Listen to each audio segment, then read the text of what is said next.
सभी पैनलिस्ट को मेरा नमस्कार, दर्शकों को और आपको भी नमस्कार। प्रश्न तो बड़ा वाजिब है। मैंने अनुराग जी की बात को बड़े ध्यान से सुना। राजेंद्र जी शायद और अनिल जी पहले बोल चुके थे, मैं उनको सुन नहीं पाया। लेकिन मुंबई में मेरी जिंदगी गुजर गई साहब, ऑलमोस्ट 45 ईयर्स हो गए। देखते देखते यहाँ के उतार चढ़ाव, राजनीति, अर्थव्यवस्था, सब चीजें देखी। कुछ चीजें ऐसी हैं यहाँ पर जो इस समय हो रही हैं जो थोड़ी सी अप्रत्याशित हैं, एक शॉक वैल्यू पैदा करने वाली हैं। मैं ये समझ के चलता हूं कि मुंबई का स्थान, या जैसे कि अमरीश जी आपने कहा कि खास तौर से इसमें कलकत्ता भी है, चेन्नई भी है, दिल्ली भी है, ये भारतीय जनता पार्टी के प्रभाव से बाहर हैं। तो ये एक तरह से इंडिया के फाइनेंशियल नर्व सेंटर्स हैं। भारत की अगर कुल जीडीपी देखें तो उसके अंदर लगभग 14.5% का मतदान, जो आपका योगदान है वो महाराष्ट्र का है, और उसमें 10% का जो योगदान है वो पूरे इंडिया की जीडीपी का जो है सिर्फ मुंबई शहर का है। पहले से फाइनेंशियल सेंटर है। अगर आप इसके एक छोटे से आंकड़े देख लो, मैं आपको प्रस्तुत करता हूं कि यहां पर जो इसका जो जीएसटीपी है वो करीब करीब $450 बिलियन का है। यानी कि इंडिया का पहला स्टेट होगा जो $500 बिलियन पे आने जा रहा है। मैं आपको बताऊं, बहुत जल्दी, शायद नेक्स्ट ईयर ही आ जाए या और 1.5 साल के अंदर आ जाएगा। तो पहला इंडिया का स्टेट होगा जो $500 बिलियन पे आएगा, जो $500 बिलियन की इकोनॉमी है। जबकि इंडिया की टोटल इकोनॉमी 2.8-2.9 ट्रिलियन डॉलर की है।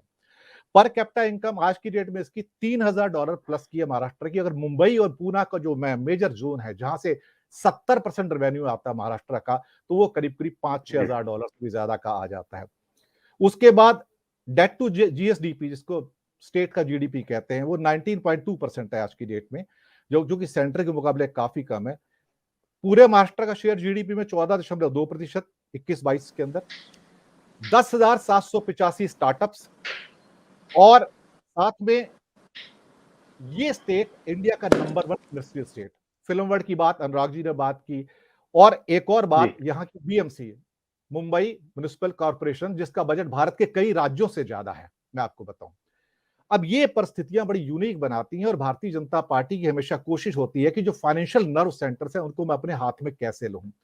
लेकिन कलकत्ता बाहर है, चेन्नई बाहर है, एक नया अर्थ सेंटर जो हैदराबाद है वो भी बाहर है। मैं आपको बताऊं, बैंगलोर जरूर उनके पास है, लेकिन बैंगलोर का जो उत्थान हुआ है ज्यादा करके पिछले कुछ सालों का, अगर बीजेपी का राज छोड़ दो तो सारा वो कांग्रेस का या बाकी पार्टियों का उत्थान रहा है। और बैंगलोर का उत्थान कई और कारणों से भी है, उसमें पार्टी का कोई ज्यादा महत्व नहीं आता है, वो अपने एक ऑटोमेटिक एक नर्व सेंटर बन जाता है आईटी का।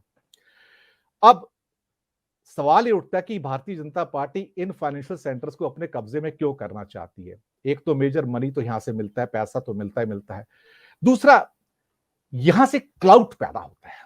अब चूंकि मैं फाइनेंस में रहा हूं, फाइनेंस से डील किया है, रेवेन्यू सर्विसेज में रहा हूं, तो क्लाउड होता है। जैसे कि दुनिया में दो शहर, जैसे कि शहर तो और भी बड़े हैं, टोक्यो और न्यूयॉर्क लीजिए, ये मोर देन $1 ट्रिलियन सिटीज हैं सर उनकी इकोनॉमी के अंदर, इसलिए उनका वजन बहुत ज्यादा है।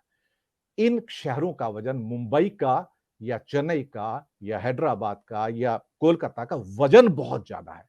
दूसरी, इनकी एक हेरिटेज वैल्यू है साहब। हेरिटेज वैल्यू पैदा होने में 200-300 साल लगते हैं, जो छोटे शहरों को या नए शहरों को प्राप्त नहीं होती है। तो मुंबई का जो एक तरह से कारोबार है, ऑरा है, वो आज का नहीं है, बहुत पुराना है। मुंबई आज का थोड़ी बसा हुआ है, बहुत पुराना शहर है, एंशिएंट है, कलकत्ता की तरह। चेन्नई भी ऐसे उन्होंने बसाया था प्रेसिडेंसी के रूप में। इनके ऊपर कब्जा कैसे किया जाए, क्योंकि इनको कब्जा नहीं होता है तो फिर भारत के अंदर जो आपके पास बाकी बचता है वो छोटा हिस्सा बचता है, उसका कोई बहुत बड़ा महत्व नहीं होता, पॉलिटिकल महत्व हो जाता है। जहां तक बात है कि मुंबई को कार्व आउट करना है एज ए, ये सिर्फ पॉलिटिकल गिमिक्स है, इसके अलावा कुछ नहीं है। क्योंकि महाराष्ट्र के जो संघर्ष हुए गुजरात के साथ, जब महाराष्ट्र कार्व आउट हुआ था, और महाराष्ट्र डे 1 मई को मनाया जाता है हर साल धूमधाम से, तो महाराष्ट्र में मुंबई तो वापस नहीं जाता, ना स्प्लिट होता, जितनी मर्जी कोशिश कर ले। हालांकि अनुराग जी ने बात कही कि भारतीय जनता पार्टी को शॉक वैल्यू पैदा करनी आती है और करते हैं, लेकिन कभी कभी ये शॉक वैल्यू खुद को भी शॉक दे देती है। भारत की राजनीति इस समय एक संक्रमण काल में है, एक फ्रेजाइल अवस्था में है। ये फ्रेजाइल अवस्था ऐसी है जहां पर दरारें बिल्कुल साफ बहुत सारे एरियाज में दिखाई दे रही हैं, चाहे वो धर्म में है, चाहे एरियाज में है, चाहे ज्योग्राफी के अंदर है, या कुछ और में है। जैसे कल अमित शाह जी ने हिंदी का पुछल्ला फिर छोड़ दिया। अब वो ये नहीं सोचते कि हिंदी एक शब्द ऐसा है जो साउथ में जाते ही लोग बड़े सेंसिटिव हो जाते हैं, टची हो जाते हैं उसके बाद कहा जाए तो। और उसके प्रति फिर कुछ भी उनकी भावनाएं। मैं मद्रास में रहा हूं सर, चेन्नई में, मुझे मालूम है कि वहां पे लोगों की क्या भावनाएं हैं और कितने टची हैं उसके प्रति। तो कभी वहां कभी भाजपा है भी नहीं, वैसे वहां वो भाजपा है भी नहीं, उनको नहीं है नुकसान भी भी क्या नहीं, है। केरला में भी नहीं है, वो लोग भी टची है, मैं आपको बताऊं। तो इनकी हम्म, इंडिया एक हेट्रोजिनस कंट्री है, ये एक बुके है सर, ये एक पुष्प गुच्छ है। यहां पर आप बहुत बिल्कुल। ज्यादा प्ले ना करें तो अच्छा है। आप ध्यान रखिएगा, अंग्रेजों ने इतना लंबा रूल किया, उन्होंने इंडिया की हेट्रोजेनिटी के साथ ज्यादा प्ले नहीं किया, मैं आपको बताऊं, उन्होंने भी हिम्मत नहीं की थी। मैं ये कहूंगा कि भारतीय जनता पार्टी जो बेसिकली एक हिंदी हिंटरलैंड की, और थोड़ी उसकी प्रेजेंस ईस्ट में भी आ गई है, मैं मानता हूं असम वगैरह में है, लेकिन साउथ में कर्नाटका को छोड़ दो जो कि लैब ऑफ हिंदुत्व है आज की डेट में, बाकी प्रेजेंस उसकी नगण्य है, इतनी ज्यादा नहीं है।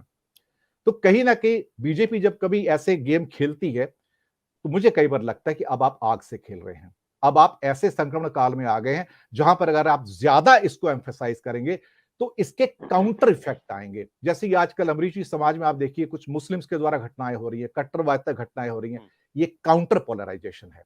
इसको कहते हैं काउंटर पोलराइजेशन। जब आप बहुत ज्यादा फेनेटिसिज्म में चले जाएंगे या तालिबानीकरण में जी चले जाएंगे तो सामने से घटनाएं होंगी। और मुंबई को जितना मैं जानता हूं, अनुराग जी ने एक बात अच्छी की कि थोड़ा सा वो मेल्ट डाउन हुआ है, पूना के अंदर भी हुआ है जो कि मेजर आईटी सेंटर है, 1 करोड़ से ऊपर की पॉपुलेशन है, लेकिन अभी भी मराठी अस्मिता है। वो जमीन पे हो सकता है आपको कैमोफ्लेज रूप में दिखाई ना दे, लेकिन उनका जो गर्म गुस्सा, क्योंकि मेरे शिवसेना में बहुत फ्रेंड है यहाँ पे, पर्सनल अपनी फ्रेंडशिप है जो पर्सनल लेवल पे, मैं उनकी बात नहीं करता हूं, लेकिन उनके अंदर जो गुस्सा है वो है सर जमीन पर, और जब वो उबलता है तो फिर वो कुछ ना कुछ करके जाता है। तो इसलिए मुझे लगता है कि ये सर गिमिक है। और संजय राउत के द्वारा जो कहा गया कि अब ऐसे प्रोग्राम होते रहेंगे, हिंदुस्तान में होते रहते हैं, ऐसे शो भी होते रहते हैं, पीपीटी भी दिखाते रहते हैं लोग, और कुछ ना कुछ पुछल्ले छोड़ते रहते हैं। ये एक तरह से एक पॉलिटिकल सारे के सारे गिमिक्स बन जाते हैं। लेकिन मुझे नहीं लगता कि आज की डेट में भारत के राजनीतिक तंत्र में इतनी हिम्मत है कि वो मुंबई को छेड़ के एक अलग कोई जी। यूनियन टेरिटरी कार्व आउट कर ले। मुझे नहीं लगता इसकी संभावनाएं हैं। इसकी संभावनाएं बन सकती हैं, लेकिन उसका रास्ता जिस रास्ते से जाएगा फिर उस रास्ते पे कोई जाना पसंद नहीं करेगा, ये मेरा कहना है। सत्य हिंदी का ऐप डाउनलोड करें गूगल प्ले स्टोर पर।